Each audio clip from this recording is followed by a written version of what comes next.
Welcome to Pitch It To Me Podcast, a show about the subjective past, present, and potential future of flesh and blood design. Everything in moderation, listeners, except for our podcast, of course. Today's episode will be about the Midrange archetype. On Red Pitch, Joel will introduce us to his favorite deck archetype. On Yellow Pitch, Fuzzy will open a conversation on midrange and the meta. And on Blue Pitch, Clark will bring to the table some custom midrange card designs. You can find us across all socials such as TikTok and Instagram at Pitch It To Me Podcast.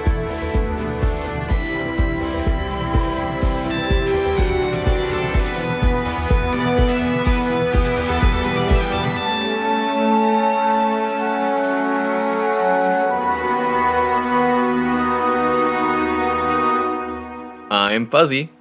I'm Joel. And I'm Clark. This episode marks the third of a 3-part series we've been slowly doing over the course of our podcasting careers, where, like, one of our first episodes when we did our initial release was on Control. Literally the first recorded episode ever was on Control. Mm-hmm. There's like a lost tapes out there where we had our first take of Control. Where Clark, totally came up with Scowling Fleshbag. Oh, yeah. Yeah. But until then, you don't get that credit, buddy. Sorry. Nope, we didn't release that, so it's just Clark kind of talking. And we did Aggro the other day, too. The other day, yeah. I think last year. A couple months ago. Yeah, a couple months ago. Yeah. That was basically the other day. We're also coming to you live from the middle of the atmospheric river. So for those of you who are not in Los Angeles, right now, SoCal is being hit by this incredible storm. It's supposed to be a once-in-a-lifetime storm, but I feel like we've had 4 of those in the past decade already. So it's just, we're getting a lot of rain. If you know anything about SoCal people, rain is a thing here. Yeah. Yeah, so if it starts to feel really romantic in the middle of recording, totally natural, just go with it. Mm-hmm. We're all cozy in Just the garage together. Listen to our dulcet tones. We've also really been enjoying Heavy Hitters Limited. Mm-hmm. That's been a lot of fun. We've opened up a case. Well, we. Yeah, and by Joel bought and opened up a case. I valiantly volunteered my card funds to get a case, hopefully to get some more cards for our deck techs. Mm-hmm. You pulled Marvel Kasai. Yeah, I got Marvel Young Kasai specifically, but I was still super hyped about it, so we'll see if she's playable in Blitz, but I was super excited, so now I just need to hunt down the adult Marvel. But this set, yeah, a ton of fun to play Unlimited, and I mean, opening a case is always fun. Mm-hmm. And the cards that you opened are hopefully going to go into our new deck lists we're going to be trying out. We have plans to record us using the deck lists from our last episode. We're going to record it and put it on YouTube. We haven't made a whole lot of YouTube videos yet, but it's always something that we've been wanting to talk about ever since the beginning of our podcasting journey.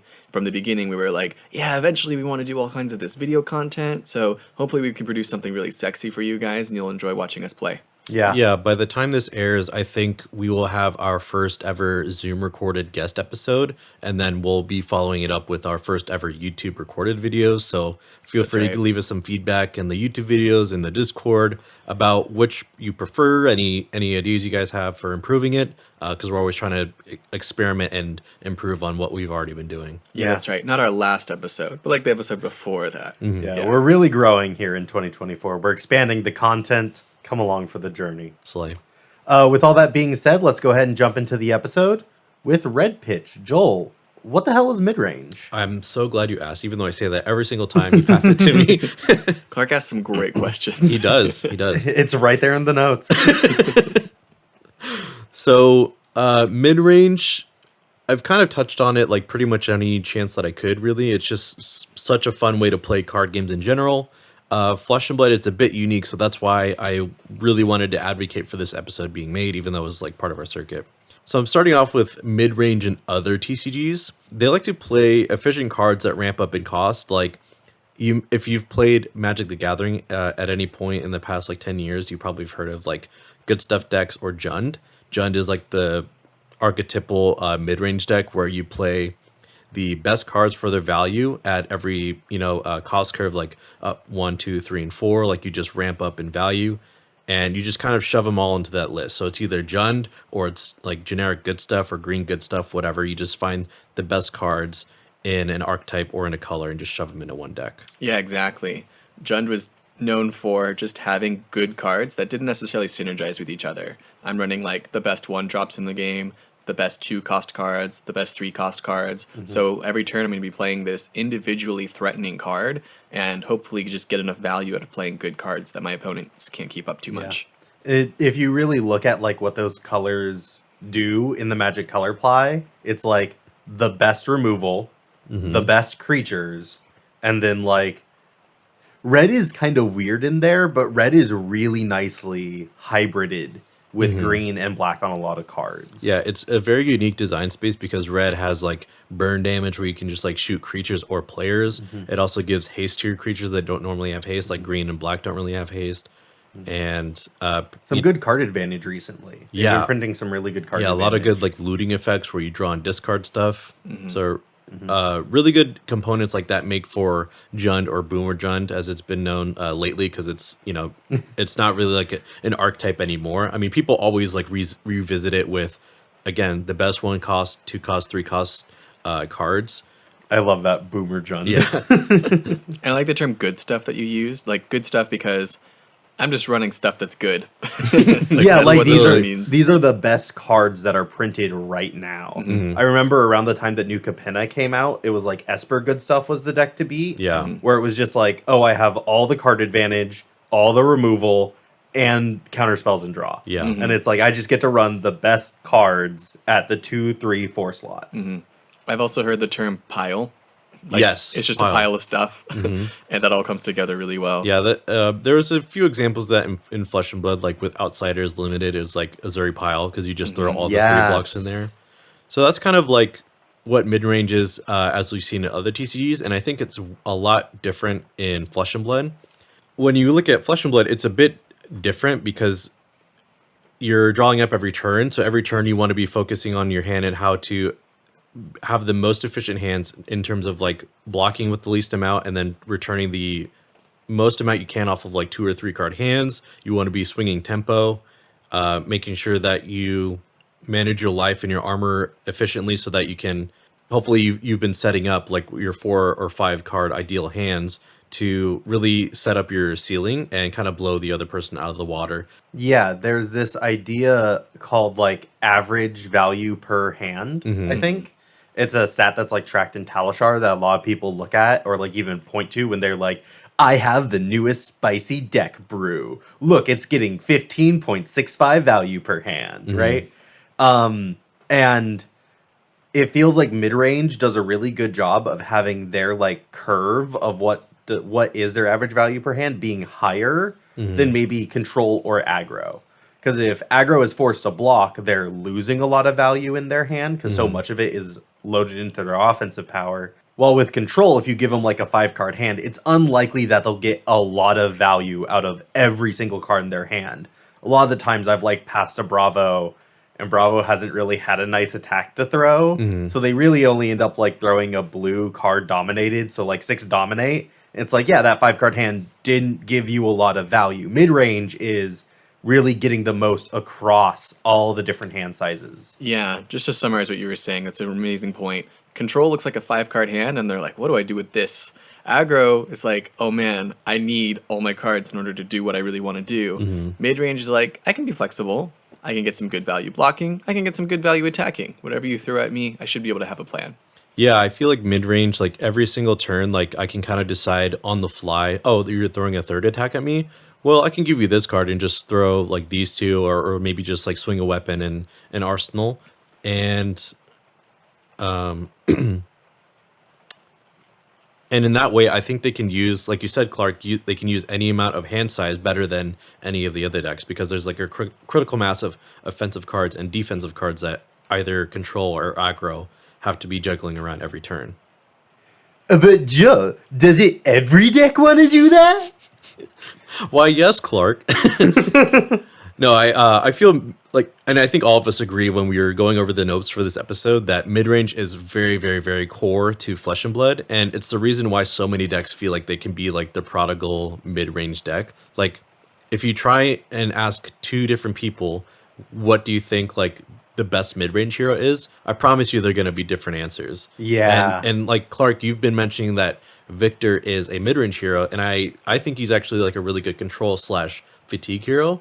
And from there, I knew this was going to be a juicy episode because there's already like that instantaneous like difference of perspective. I mean, for me, it's like I look at those clash cards and how he wants to be clashing all the time, and I see that as like getting so much extra value on the block turn that then lets you turn around and attack well, but without like the dominate or the really powerful on hits that most guardians are able to throw. He can't like guarantee those on hits at all. So like it feels so much more mid-rangey where like I'll just throw 8.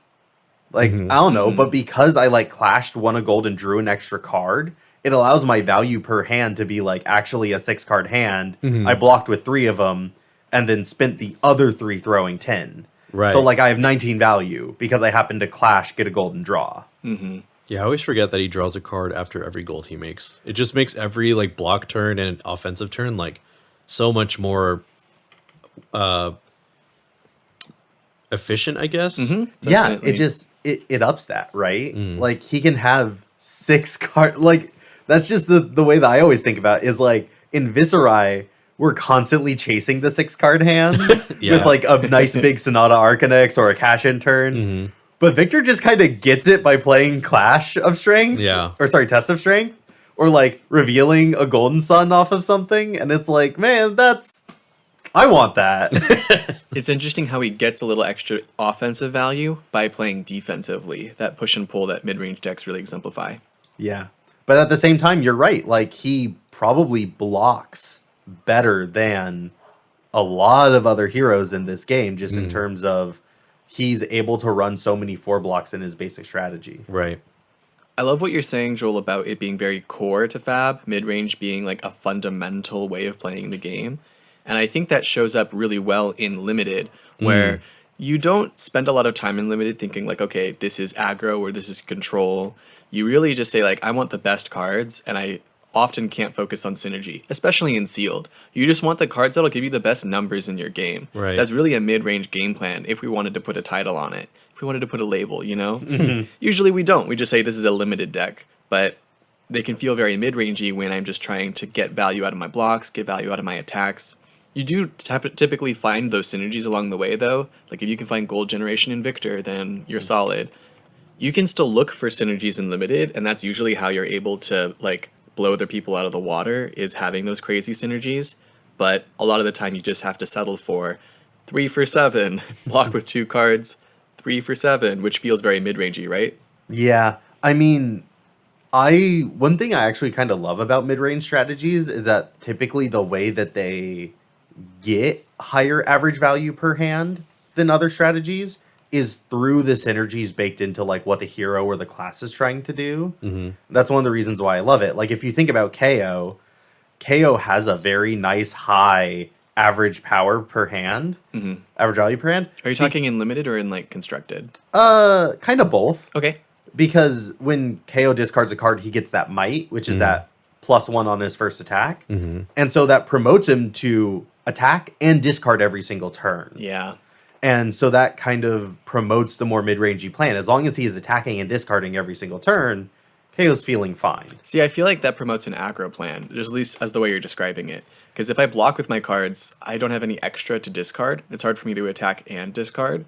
So I need to have like at least 3 cards in hand in order to like pitch, attack, and discard. Well, unless you do like the draw and discard That's off true. the top, like Wild Ride or Bear Fangs. Bear Fangs would be better on a 2-card hand. Which in terms in Limited was definitely how a lot of KO I love Yeah. playing Bear Fangs in Limited. That is insane. Yeah. And it is, without the agility tokens, it's hard to play about a 5-card hand. There's like a definition for aggro control mid-range that I think about often. And I love being the guy to say this on the podcast because I like talking about it, but I don't really believe in it. Like this is way too rigid than things actually play out. Sure. But I've heard of like aggro being the game plan that plays 4 and 5 card hands, control being the game plan that plays 0 or 1 card hands because they literally blocked with everything and maybe just kept up one thing to swing with like an efficient weapon or arsenal for later. And mid-range is the one that is blocking with multiple cards and playing multiple cards. For my 4 cards, I'm going to block with 2 of them and swing with the other 2. Although mid-range is definitely the most flexible, I would say, in its definition. Yeah, I mean, like we were just talking about KO, right? Fuzzy, you're saying, well, 3-card and 4-card hands are really what you're going for in KO. And it's like, yes, but also he has these very clean 2-card hands with like Bear Fangs. And it's all a spectrum, right? We can't really put Flesh and Blood decks especially into these boxes where like, you're aggro. Sorry, you're swinging so much. I can't call you mid-range anymore. There's like I would say like Azuri as an example is like the control-y side of mid-range because she's definitely wants to block with multiple cards, but then she has these really good 2-card hands where she goes stealth card into a 6 ideally, right? Yeah, it's interesting too because with that same example, like Azuri can't really use 5-card hands at all. Like every extra card equates to like 1 dagger swing, whereas I think Levia plays really well into the mid-range game plan because it's like an aggro deck with 4 or 5-card hands will probably squeeze like what would you say, like 15 to 16 damage. Well, if you think of like Briar with a 5-card hand, or Fi with a 5-card hand, or Katsu with a 5-card hand, you could easily pump out 20 plus damage in a turn. Yeah. Right. And with Levia, I think like she like the bottom line you want to be hitting with your Blood Rush spell is like 18, and you can very easily do that on like 3-card, 3 or 4-card hands. Sure. Well, 4-card especially, but 3. But she could do more with a 4-card, 5-card hand, right? Right, Yeah. exactly. So she gets to a place where she can outpace aggro, but she has to like really work for it and set up for it. And so she has more armor and more like better blocking value cards on her attack actions and non-attacks, things like that. I still feel like she's at least on the aggro side of mid-range, right? Because right, but she can't outpace like Fi or Katsu very well because she has like it's still I not think, on the turn by turn. not on the turn by turn exactly. You need to be setting up. It's not just like I can just vomit my cards in any given order and have the same amount of damage. It's a lot more sequencing and planning behind it. I've talked about Levia like a combo hero, but combo in the like fighting game sense of like she's looking for her cards to be like, this is the big turn, this is it, this is the opening, right? Looking for that Blood Rush, looking for that Art of War, that Dread Screamer. Well, like Katsu and Fi, it's like every fucking hand, bro. Like Jesus. yeah, sure, I'll let you have that one. Yeah. I don't know if I agree with it 100%, but at least 80. I mean, you're right. Katsu has like very precise lines Yeah, that Fi is very consistent. but Yeah, Katsu also has the on hit that lets him tutor it to get that consistency. that's true. But I will say, I like how we brought up that instance of like mid range is a spectrum. God, look at us, Gen Zers, talking about how everything's a spectrum. Jeez. There's definitely more aggro-y mid range, our Levias, and maybe just all of our brutes. And then we see our more defensive mid ranges in the assassins. Like, it definitely is a spectrum that you can see across the way. Victor, who knows where Victor's going to end up landing, right? We need to, in KO, like, we still need to see these decks really enter into the arena and play a bunch of games, win tournaments, see what's going on. Yeah, and I love the example of both Victor and Azuri because those heroes both carry like really like debilitating on hits as well. Whereas Yes. Brute, like it's just damage, and Azuri might be swinging for less, but it's like so tight and like very hard to interact with as a defender. With like the dominant often isolate and then like a CNC or something else Yeah. that like really messes up your turn, or the Guardian with like a dominated like red attack. It's really interesting to see like how different these mid-range decks are, even though they want to be like doing the same thing almost. Yeah. And I actually really love I love this Azuri example because the Azuri example is so interesting because Azuri doesn't have a high value per hand, right? Like it's kind of, you expect 12 unless there's like a defense reaction in there. Right. Because you expect her to swap in a 6 power. That's what she's doing with her 2-card hand. So she's providing 6 offensive and typically 6 defensive. Block with 6, 2 cards from hand, throw the stealth card, swap in the 6 card. But the value gets upped by the disruption and evasion. Right. And I think kind of Reinar fits into that a little bit, right? Reinar is less consistent than KO in terms of that metric of average value per hand, that's going to be lower than KO. But the evasion that you get from Intimidate is providing value. Right. And it's so hard to gauge that value too. Like, how do you how do you statistically track that? right, like not only the value lost off of an on hit from Missouri, but the value lost from blocking because you're intimidated by Reinhardt. Like Fab is like so complex like that. You can't, like, those two decks will never be able to like be quantified in a reliable way, I guess. Which is why I think the pro players that end up playing these strategies are kind of like the biggest brained people in our community, because they're just like, yeah, no, Intimidate's like 1.376 value. And it's like, how did you get that? And they're like, well, if you think about when you're playing against this hero and you think about this interaction, and it's like, man, you've spent more time on this than I've spent on my job. So when we're talking about mid-range on a spectrum and how lots of different heroes can play mid-range in a lot of different ways, I would love to hear from you guys, the audience. What's your favorite mid-range hero, and how do they exemplify what mid-range means to you? Because you might have a different definition of mid-range than we've talked about here. Who knows what mid-range is? You might not agree. You might not even think it exists in Fab at all. Yeah, maybe it's so core to Flesh and Blood, it's not even fair to like categorize it as an archetype of hero. It's just like something you fall back on. Yeah, if you have one of those hot takes like that, just drop them in the comments. I love reading those. Yeah, the hot takes that we've just given you, go ahead and put that in the comments. Or in our official Discord. Points if you can get us to argue. It's very easy. Yeah. That's like the low-hanging fruit. If you can get one of us to be mauling and arguing on Discord. It'll be you dropping one thing, and then Joel and Clark will be both responding to it in opposite ways. Cool. Well, I think that's all I had for Red Pitch. Now I'd like to open the scope of mid-range throughout the meta. Fuzzy, what do you have for us in Yellow Pitch? Yeah, I want to step away from mid-range in theory and talk about how it affects the playing field when you have to come up with a hero to play in CC, and you're looking at the different heroes that could be played and what's strong, and when is mid-range going to be the strongest or the weakest? I think to start with, I want to talk about this concept of mid-range being a flexible archetype that can be good against a wide range of heroes. So if it's an open meta, quote unquote, where there's lots of different heroes that are being played, a mid-range hero might be the best choice because it is good at defending, it's good at attacking, or somewhere in between. So if you're playing against an aggro hero, you have a plan for that. If you're playing against a more defensive hero, you have a plan for that. Whereas like an aggro hero will probably suffer against control, a specific type of control deck. Like Katsu right now is definitely aggro, but suffers against Bravo. Whereas a control deck, like, are there any control decks in the meta right now? I think Bravo is probably the closest one. You know, Victor is definitely talked about as a fringe. But in terms of hard control, no, so much of that was locked into the ice strategy. That like now that our ice heroes are gone, we don't have a super classic. I would say maybe Azalea. Azalea definitely feels like control to me. Ranger, she also has some really good numbers, though. She pumps a lot of damage. Yeah, Ranger to me has always felt like reverse control. Like, I'm going to beat you down so hard you can't do anything. And certain heroes really struggle against that, right? Mid-range would probably have a decent enough matchup into any of those heroes that we just mentioned. So that might be a really good reason to play mid-range.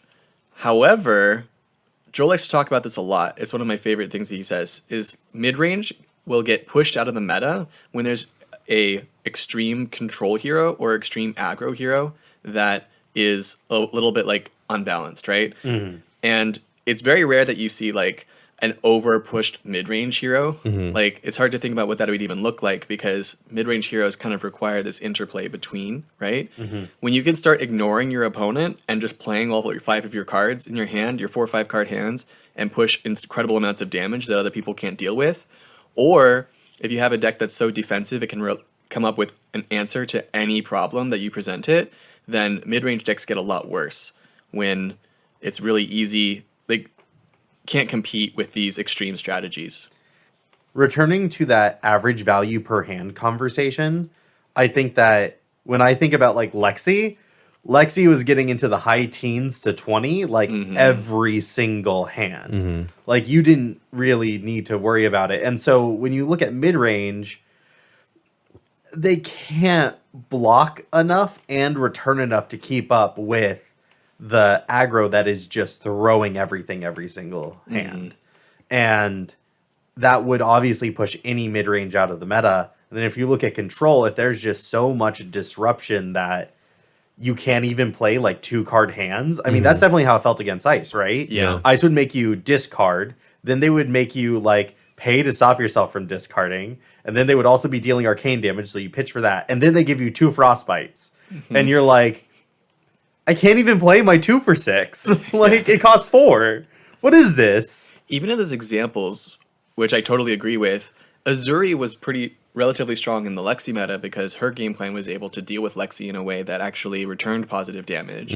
I think because of that disruption. Yeah. Right? And again, maybe that's where like the raw numbers aren't telling the full story. Right. But I mean, Azuri still didn't do well. It's not like Azuri picked up a lot of points during that meta. Sure. Yep.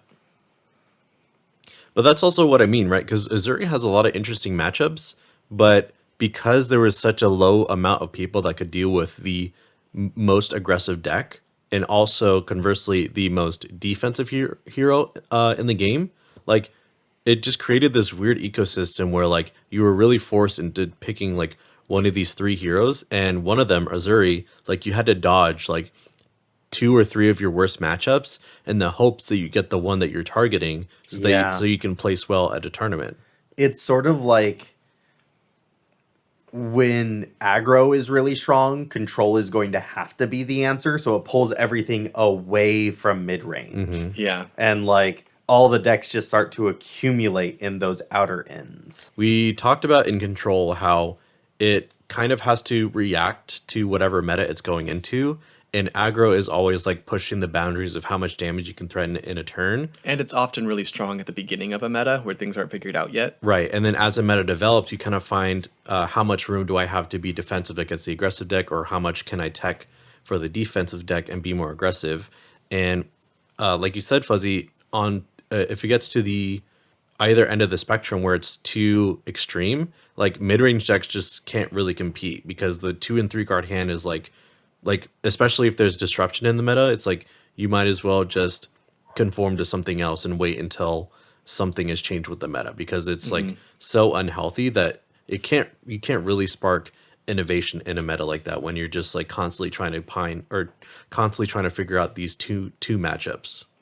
And I have a sort of a question for you guys, I guess. Aggro decks, there's this pattern where the best aggro deck is the one that all the aggro players are going to play. Like, when Fi was stronger than Briar was not winning tournaments, you know? Like, they got outclassed really easily. Right. When aggro players' game plan is just who can pump the most damage, that's the best aggro hero, there becomes a lot less of a reason to play other ones. Because they're all basically vulnerable to the same disruption in mostly the same way, because they're playing on really strict lines that they don't want to waste any resources in order to get the most damage out. Do you feel like mid-range is a similar game plan? If mid-range is about pumping out the best value, but be it by blocking or attacking, is there going to be like one best mid-range hero typically, or are there reasons to play one over the other? That's such a good comparison, because I do agree in the sense that like both control and aggro heroes, those types of players are going to default to the best one because they have the best card value, the best numbers. But mid-range, it kind of feels like multiple mid-range decks can do the same thing, especially because Brew, I feel like, is mostly mid-range. Like, I think that's pretty evident in its performance and how it reacts to the meta. And I think largely mid-range decks are anti-meta decks. That's something we haven't talked about just yet, but that's my favorite playstyle when going into a competitive arena, is finding out not what the best deck is, and not even what's good into that deck. It's what's good into both the top deck in the format and its counters.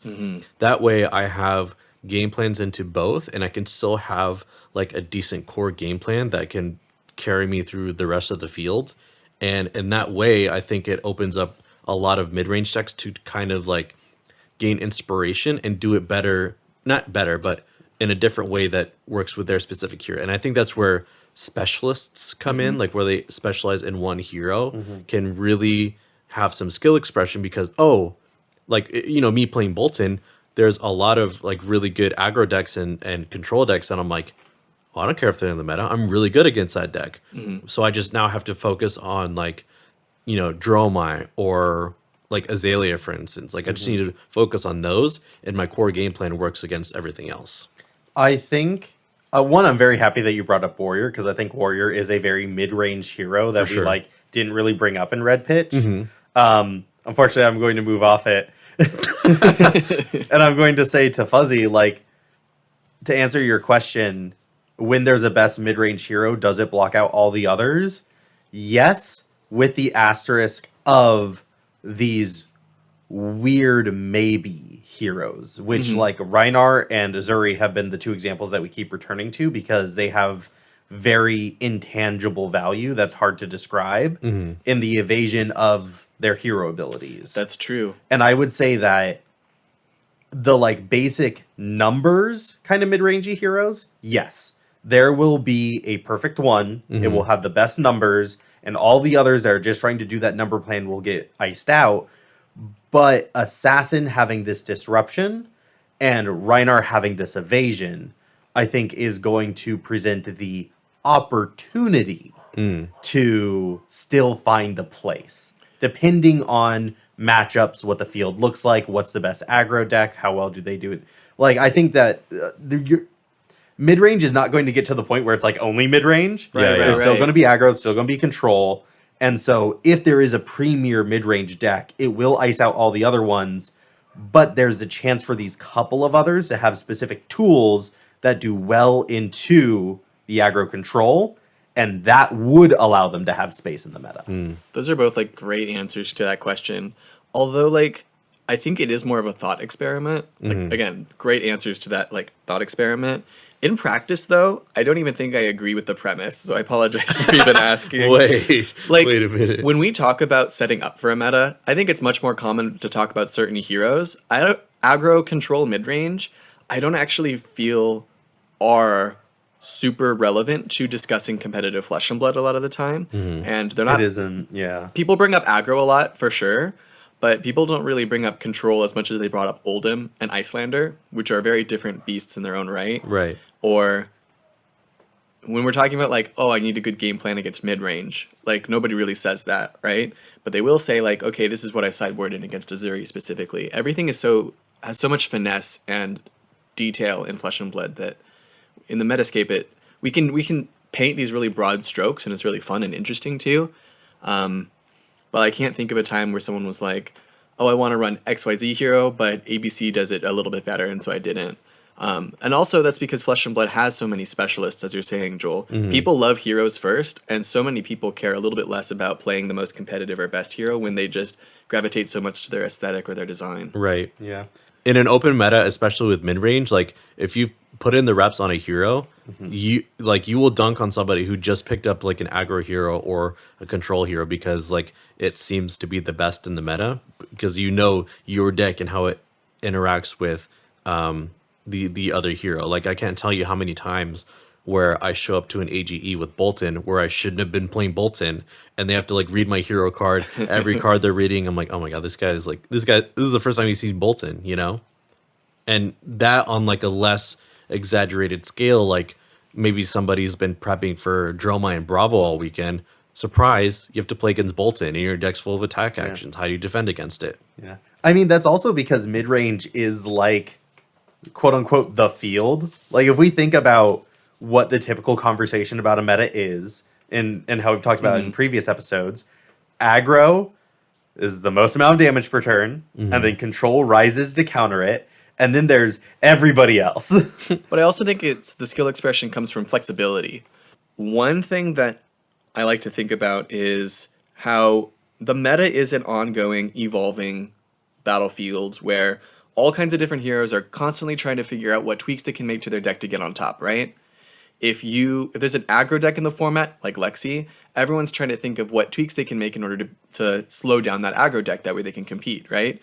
If there's a control deck like Oldhim, they're trying to think of what tweaks they can make in order to get around its defensive value. Maybe if there's fatigue in the meta, which is also kind of a control strategy, what can I put in the deck to get around fatigue, right? And this ongoing conversation is one that I think mid-range kind of ducks around, where people aren't really trying to tweak their decks in order to combat mid-range. And mid-range is probably not targeting specific decks other than the ones at the very top. Would you guys agree? I would agree with that, yeah. Maybe, again, this is my own bias because for so long, aggro and control decks have been at the top of the meta where we haven't had to come up with game plans specifically to counter them. But if you knew you were going to go against, like, say, KO, what would you do to sideboard against KO? Oh, that's a great point. How could you engage with him in a metascape where he's on the top? With, like, Dromai or Prism, you can bring in more poppers or more, like, time skippers in order to get around their specific game plan. But if all they're doing is pushing numbers, you could probably even put, like, Azuri into this. Like, Azuri has one power card, Codex of Frailty, that you might want to sideboard against in some ways. But if they're just pushing numbers like KO, or even maybe like Rhinar, what would you do as a player in order to have that conversation with the meta? Have that conversation with KO. Like, okay, KO, I see you're running that. I'm going to run this. That's a really good question because you said KO and Rhinar in the same sentence, and I think you sideboard very differently for those two That's heroes. fair. The Intimidate, there's probably some cool cards you could use to get around that, like Oasis Respite or something. And there are some cards I wouldn't include at all because of Intimidate. Right. Where I would with KO because his Intimidate would probably be like Barraging Beatdown, maybe Pack Hunt. I don't really know what like the staples for KO would be compared to Rhinar because Rhinar has it in his hero ability. Maybe this question... KO we also just haven't seen yet. Yeah, maybe this is a weird question because we haven't even started the conversation. No, but it's... But also, midrange has never been in the conversation. Right, Midrange right. never has been the top deck, and now we're maybe entering a meta where it might be. So we really should think about this. And I think the like only way that I can think about countering it is like maybe some of those super niche strategies that like let you stop cards from like gaining power. Oh, snag. Yeah, like maybe that, because I know that like Savage Beatdown is a really big card in KO. You were talking about how great you can like have 3-card hands with Savage Beatdown. There is also that card that takes away tokens, like Yeah. the rippling effect or Ripple whatever. away? Ripple away, yeah.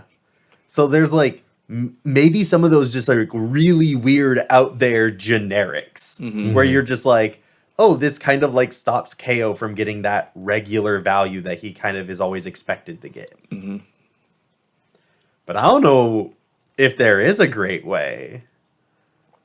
And that's kind of scary. Well, because like whatever space you allocate for KO is space you're taking away for Dromai or some of your other worst matchups. Like KO, I don't feel like has an amazing matchup into anybody. I think he's just really consistent and has a lot of really good numbers. Maybe you behind him. just have to out aggro him. Yeah. Right? Like, okay, there's a lot of KO in the meta. I'm going to bring Katsu or Fi, someone who can just push more damage than KO, and there's no way he can defend against it. But again, the whole point of midrange is like they can block enough against aggro. So like if midrange is better than aggro and aggro isn't able to outnumber midrange in just like a no holds barred, you know, like, hey, everybody, hands to the side. We're doing nothing but swinging.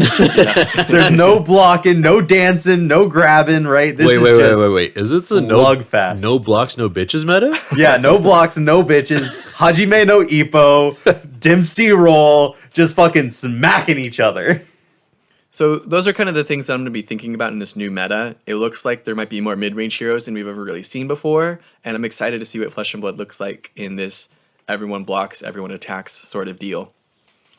As we move away from history and what we can expect to play, Clark, you have some custom cards that you wanted to talk us through, right?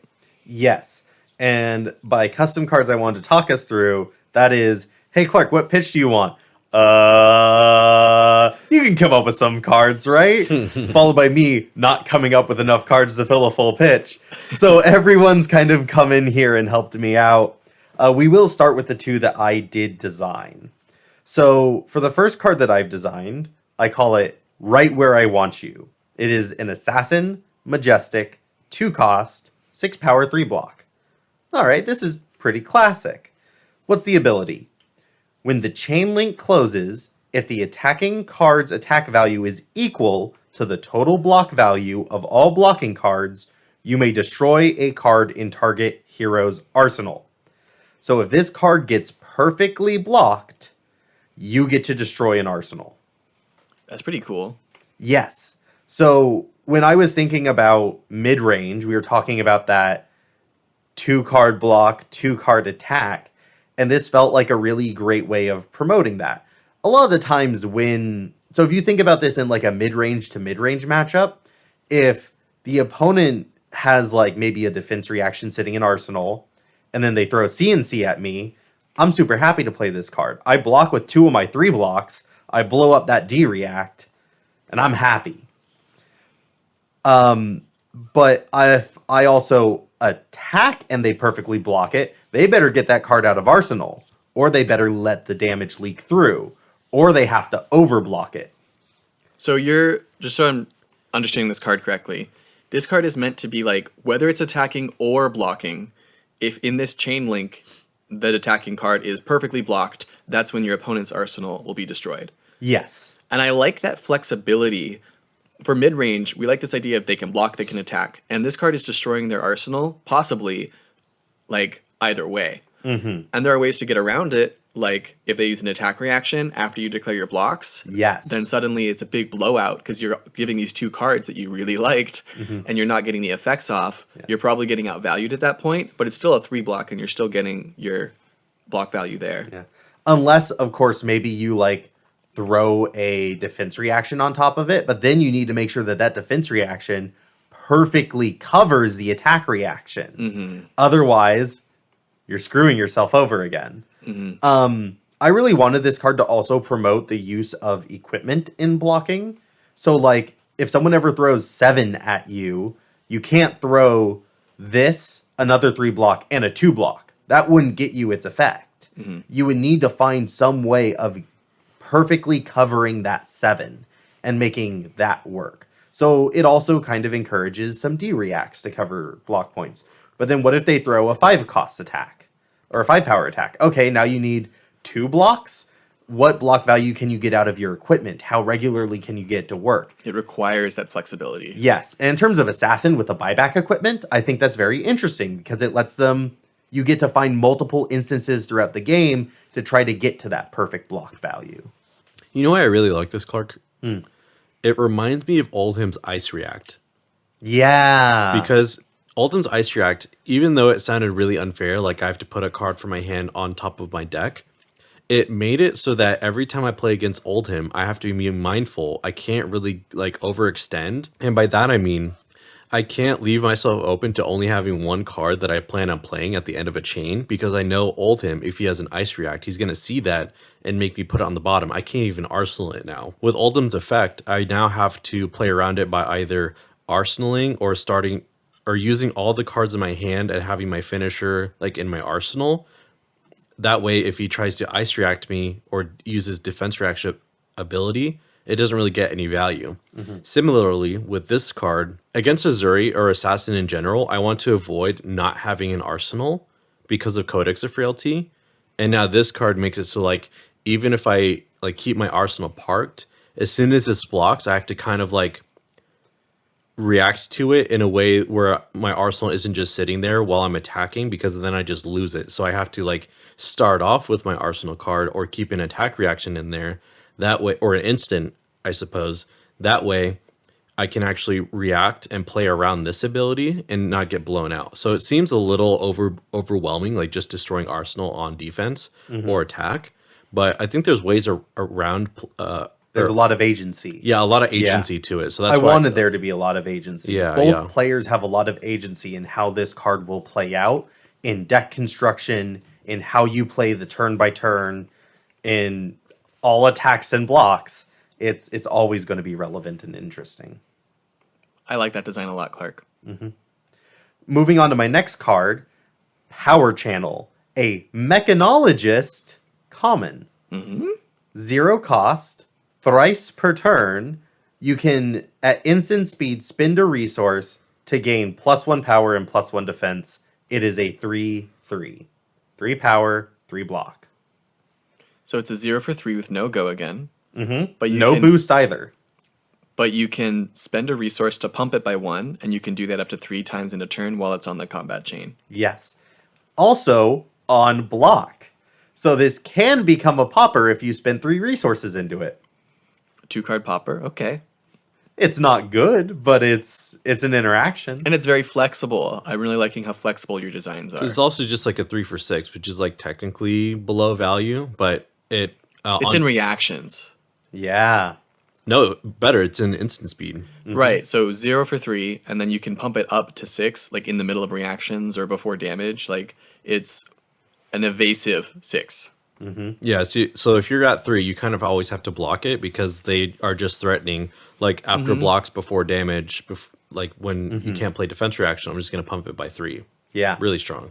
I think it's funny how, like, if you decide not to pump it, you're probably going to arsenal a blue. But then there becomes the mind games where, is it the blue or is it a red I want in Arsenal? like, do I have a blue in hand? You don't know. I'm sticking something in Arsenal because you blocked with 2 cards. So maybe I'll look disappointed, but then I arsenal a blue and I'm secretly a genius. This is also kind of a way to help them out against the Bravos and maybe even like the Reinars of the world, where like Mechanologists can't really run a lot of D-reacts to deal with Dominate. And this kind of helps them get around that. They can block for 3 and then pitch 3 into the block value to get it up to 6 block value. Oh, yeah. So it helps a little bit, right? So for me, I see this as trying to carve out kind of a Mechanologist mid-range plan because I don't want mid-range to be like locked into certain classes. I don't want any class to be locked into one playstyle or another. I want to be able to see all types of play throughout a class so that new players are like, oh, I'm going to spend $120 on this legendary equipment piece, but that's okay because I can play aggro with it or mid-range or control. Sure. I can flex it across multiple heroes across multiple years. When they talk about that piece of equipment being an investment, I really want that to feel like an investment. Like it was okay to get started that I needed to spend $300 on this game because it will always be relevant in lots of different strategies. And so Mechanologists, it's like, yeah, Mechanologists, we've seen item control and we've seen aggro. I'd love to see a mid-range strategy start to come out. Hell yeah. So true. So those are my 2 cards. Now, why don't we go over and hear a card from Fuzzy?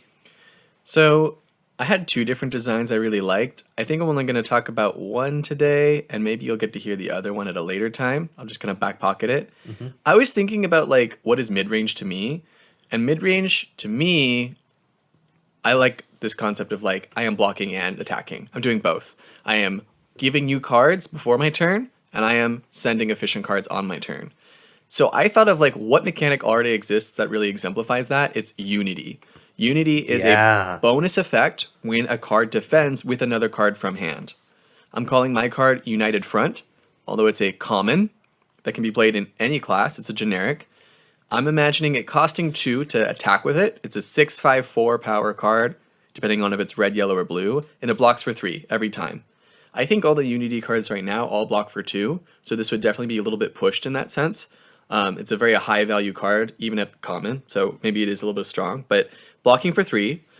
Unity, when this defends together with a card in hand, create a might token. I also know that might tokens aren't really in all classes right now. We've just seen them introduced in heavy hitters. There are a non-zero amount of generics that give might tokens, but I think it's a way for LSS to expand into other ways that they can give pump cards. So I know I'm expanding the generic design space a little bit here with this card, but I chose might token specifically because if you don't use it on your next turn, it'll go away and you'll never get that value. You can't store value with might tokens. So you block with this and another card in hand, you have to have other cards to attack with in order to capitalize on the Unity effect. If you want to get extra value out of this card, you have to block with 2 cards and have cards left over to attack with. It's mid-range in my mind.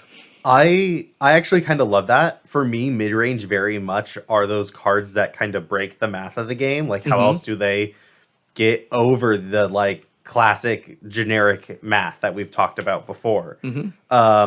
This reminds me a lot of Reduce to Rune Chant, which is a 1-cost 4 block defense reaction that makes a Rune Chant. So technically it's a 1 for 5. That's on value.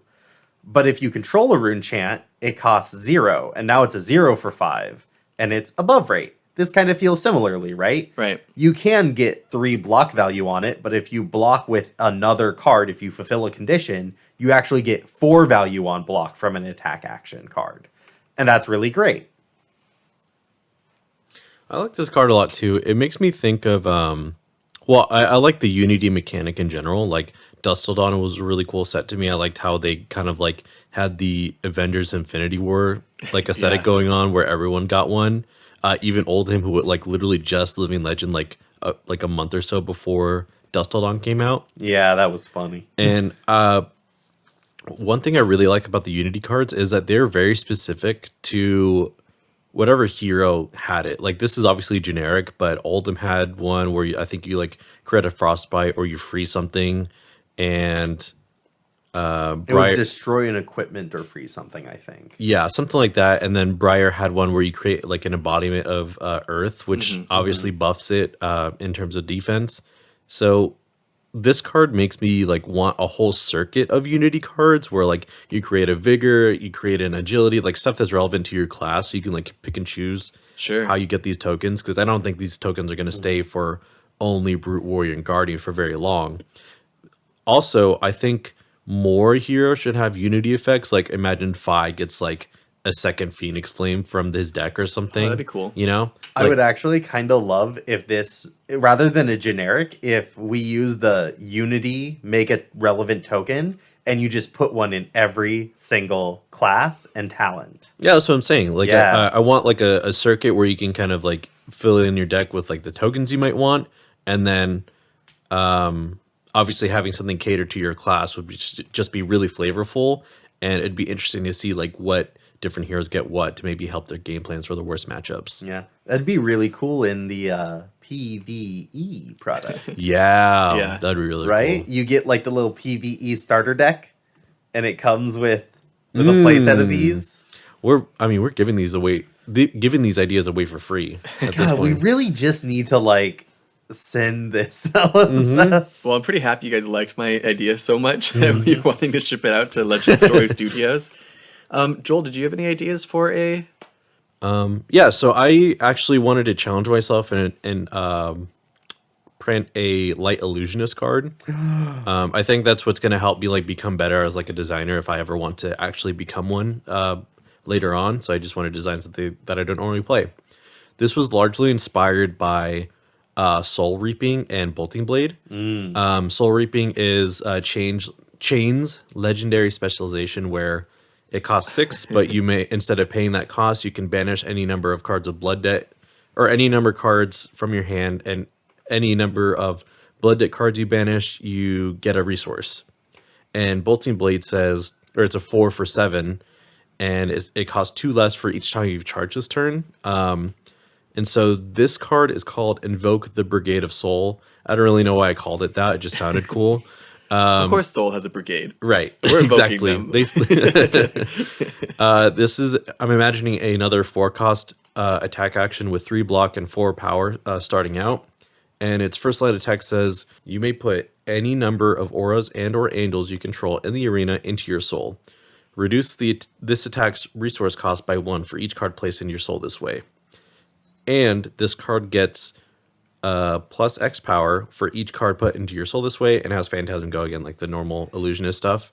But so basically I wanted to find a way where you fix the problem of Prism like hoarding all of these like Spectra and Aura resources on the battlefield, and finding a way to cash them in that would be beneficial for Prism. Because I've noticed that a lot of times Prism will have an angel out, but she'll struggle to get another like card in soul to be able to attack with like multiple angels or even just one. Yeah. And so this is a way to cash in your weaker angels that maybe you like got in for like just its ETB effect. And that way you reduce this cost and give it a little bit more power. Notably, you can still pitch 2 yellows into it to activate like Great Library of Solana. So there's some synergy there. And you can use like some of your blues because like sometimes Prism does the aura plan, so you can just pitch a blue and like maybe 1 aura that you don't really care about. So I just wanted a really flexible way of giving Prism a bit more aggression with a card that doesn't really care about hitting as much, more so than just getting in like damage or threatening like life, because it's not a herald, notably. This idea is pretty cool. I love the pattern, how it resembles Soul Reaping. Soul Reaping is a crazy card with the numbers because it pretends to cost like 6, but then if you just like banish one card from your hand, then it's like, a 1 for 6. Oh no! it's a 0 for 6. No, -1 a for naked 6. because it'll give you resources Yeah, back, and the card that you banished is probably one that you're just It's gonna play. playable. Yeah. So fucking Soul bullshit. Reaping has some crazy numbers, but the idea of like banishing stuff in order to fuel the resource cost has been like a really cool idea that I think Soul Reaping explores a little bit too crazily, but is a cool idea, right? I love how your card does something similar where like you scoop all of these auras and angels and they help pay for your card, and you're getting them into soul, which is also a benefit. I love that like double benefit that this card is offering you. Yeah, maybe that's why it still has Phantasm on it, because I can just imagine a Prism being like, I did so well building up all these spectral shields and protecting them for as long as I did by blocking from hand, so I would have a lot of auras in play so that I can scoop like 4 spectral shields and like come in for 8 with go again. Popper. It's like, okay. You're not wrong. It can be popped, but I mean, the way that you put it, Clark, like even if you're doing like spectral shields, like being able to cash in those in for resources because you can't swing with them anymore with like Prism's new weapon, I think you'd be okay doing that. Plus, you still got all of that soul as well. Well, spectral shields would not stay in soul, allegedly. I imagine they would disappear if they leave the Yes. battlefield. Oh yeah, you're right. I'm so stupid. Yeah. But yeah, like if you were to just cash in like your regular auras, like let's say for instance you have like 2 passing mirages and like it's a guardian that's not going to clear either one of them, you could maybe sack one. But Now, I think this also, one thing that you mentioned, Joel, is like that this could grab the figments and put them into soul. It cannot. Figments are considered instants. So currently, no, this I'm referring to when they flip. Like sometimes the figments that you grab, they give you like a little benefit, and then when they flip, they have that same effect on attack, but it's not as valuable because you have to spend a card from soul. So so you're saying this is a way of just getting lots of things into souls to utilize the angel's ability. Exactly. Like Okay. like let's say you have the angel that like you banish the card from the soul to draw 2. Like Herald of Erudition.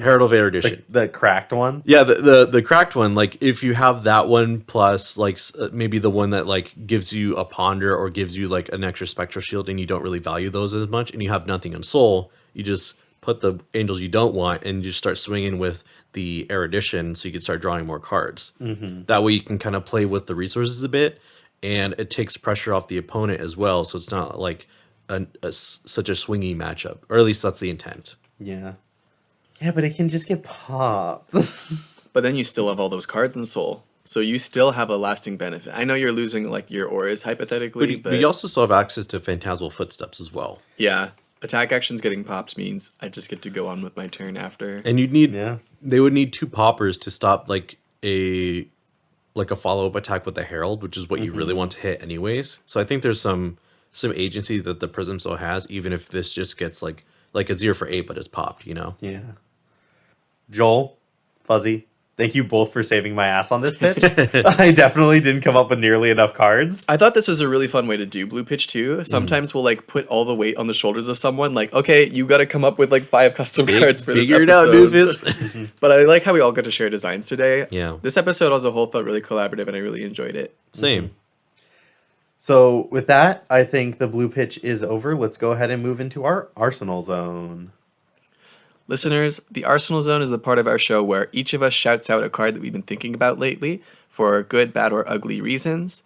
Clark, would you like to go first? Sure. So on our notes, it says Fuzzy's Arsenal Zone card is a surprise, because it's always a surprise. And then Joel says surprise also. So my notes say, fuck it, a third surprise. And very much like Clark, I did not prepare a surprise. Oh my god.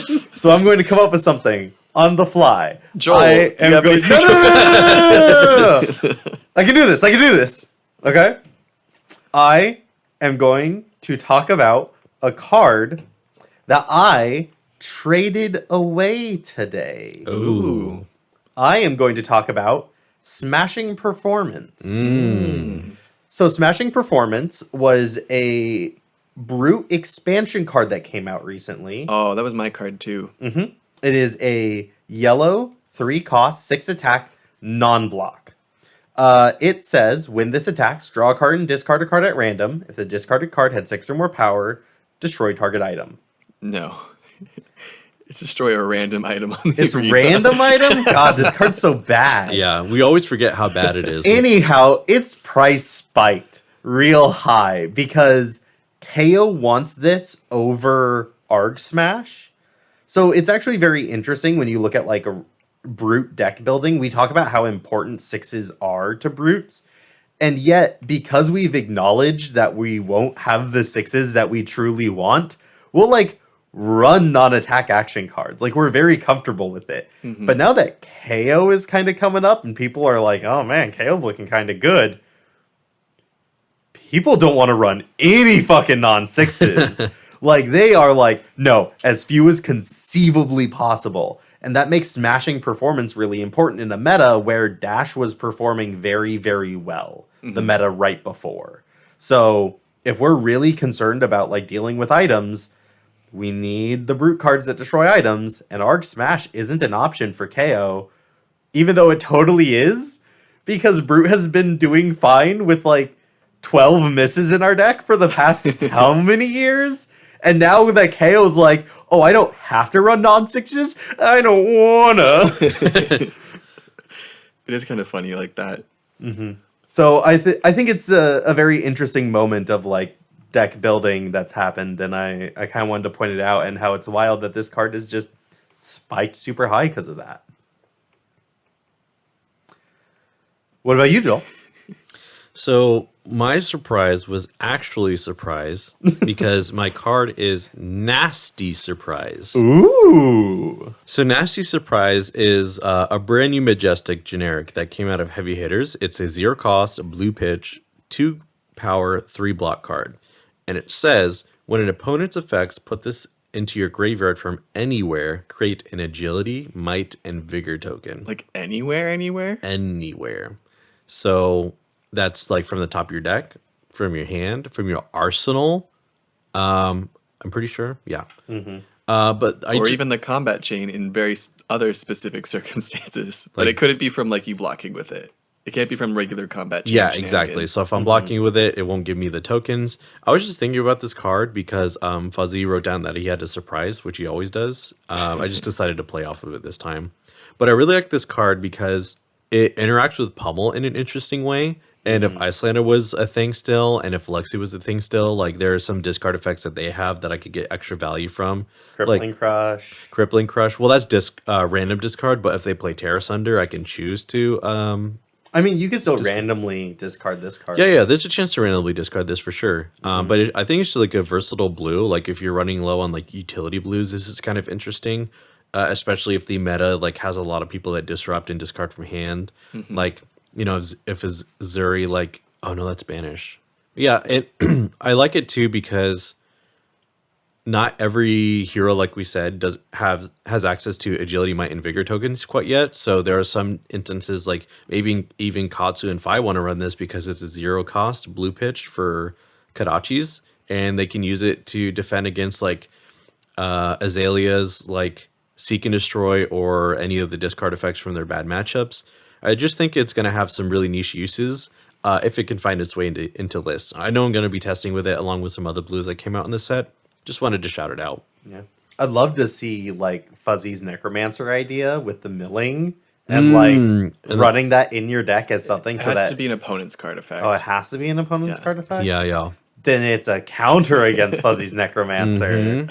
Yeah, go ahead, mill me, buddy. See what happens. Or like Victor hits you with that hammer, where when it wins, if it hits, you clash, and it can destroy your opponent's card of the arsenal. Like, yeah, there's a ton not of in the arsenal, destroy the top card of your opponent's deck. Yeah. So you reveal it off the clash, and you're like, oh shit, I beat this nasty surprise in my clash. I lost. Sorry. I get tokens. Yeah. What about you, Fuzzy?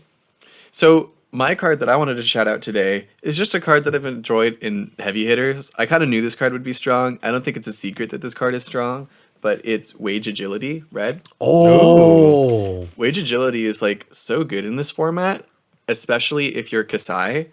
It gets a little bit weaker if they have something in Arsenal. So when you're playing Heavy Hitters Limited, I think this card is one of the strongest like 2-card plays you can make. Pitch a blue to play Wage Agility, and when you wager the agility, if your opponent full blocks it out, they're probably giving you 3 cards. Who's going to be able to use an agility token when they only have 1 card in hand? I know the answer is Kasai and Olympia, but like any other hero has a really hard time with that because there's nothing in this format that swings for 0 other than like, I guess, performance bonus. You could do like performance Trade into.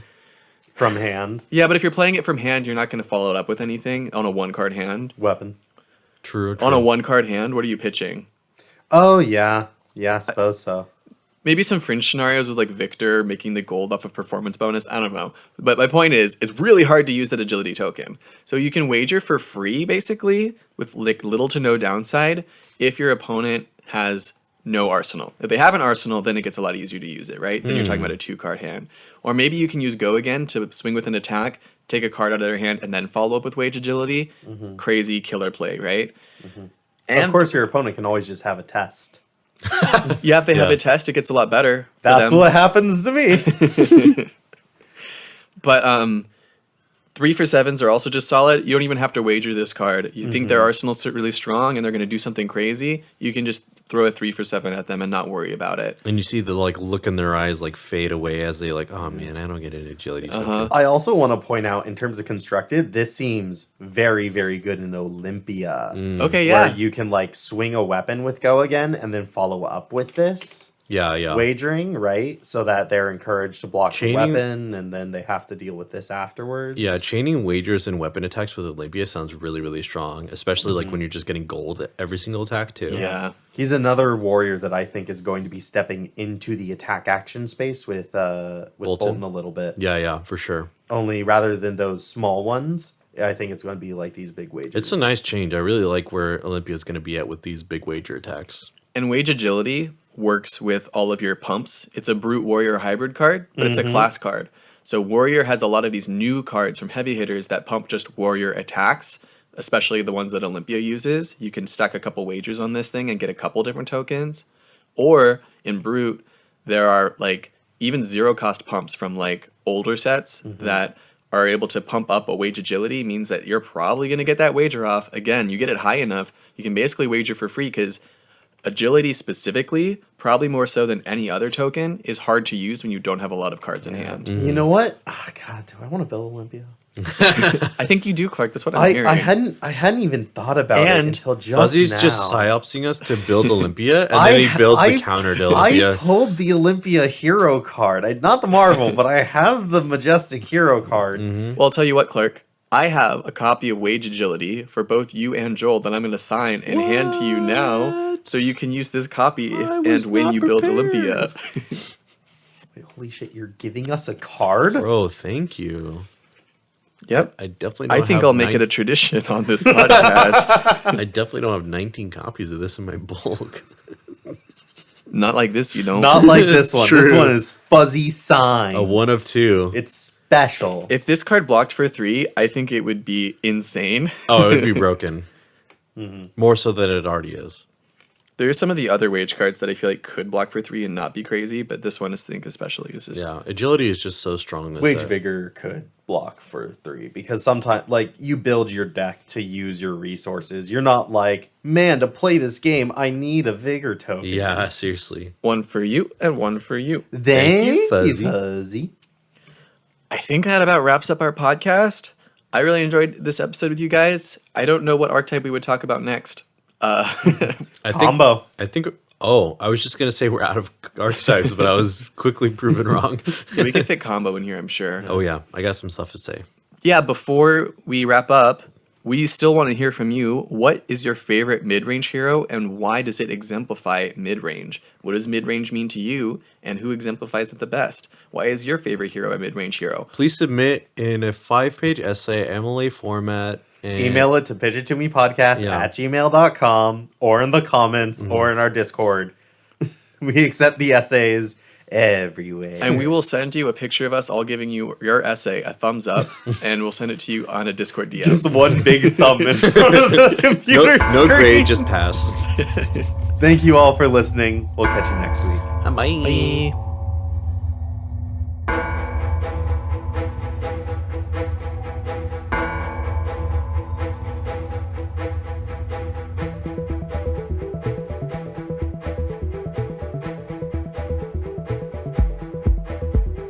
Pitch It To Me podcast is hosted by Fuzzy Delp, Clark Moore, and Joel Recinos. Our executive producer is Talon Stradley. Music by Dillon Hulse. Logo by Han V. And sound mixing by Christopher Moore. Last but not least, we'd like to thank you, the listener. Thank you for tuning in. Please give us a follow on your favorite social media platform at Pitch It To Me podcast.